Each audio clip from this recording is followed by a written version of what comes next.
నమస్తే. అమెరికాలో భారతీయుల పట్ల పెరుగుతున్న అసహనం ఇప్పుడు ఒక ప్రమాదకరమైన మలుపు తిరుగుతోంది. నిన్నటి వరకు కేవలం ఉద్యోగాలు, H1B వీసాలకే పరిమితమైన విమర్శలు ఇప్పుడు భారతీయుల దైనందిన జీవన శైలిపైకి మళ్ళాయి.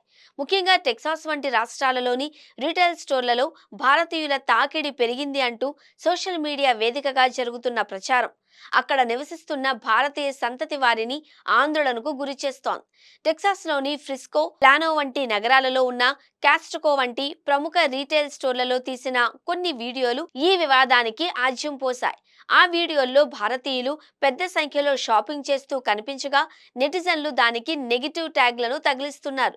ఈ స్టోర్లు 90% భారతీయులతో నిండిపోయాయి అని, ఇది అమెరికాలోని ఒక నగరంలా కాకుండా న్యూఢిల్లీలా కనిపిస్తోంది అని విమర్శిస్తున్నారు.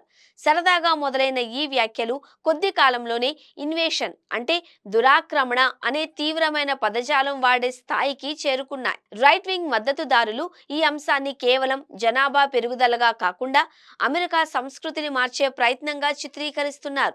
భారతీయులు అధిక ధరలకు ఇళ్లను కొనుగోలు చేయడం వలన స్థానికులకు ఇళ్లు దొరకడం లేదు అని ఆరోపిస్తున్నారు. ఐటీ, టెక్ రంగాలలో భారతీయుల ఆధిపత్యం పెరగడం పట్ల అసంతృప్తి వ్యక్తం చేస్తున్నారు.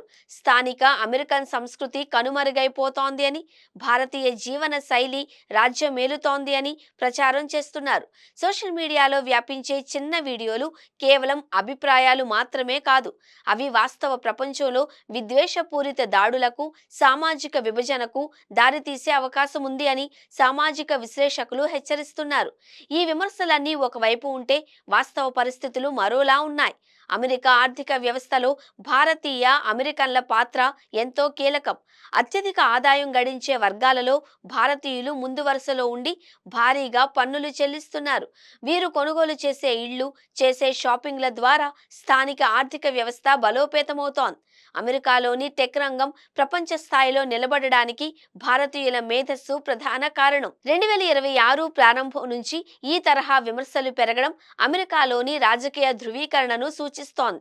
వలస విధానాలపై ఉన్న అసంతృప్తిని భారతీయులపైకి మళ్లించడం ద్వారా రాజకీయ లబ్ధి పొందే ప్రయత్నాలు జరుగుతున్నాయని విశ్లేషకులు భావిస్తున్నారు.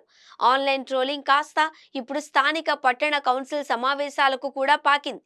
అక్కడ భారతీయులకు వ్యతిరేకంగా గళం విప్పుతున్న వారి సంఖ్య పెరుగుతోంది.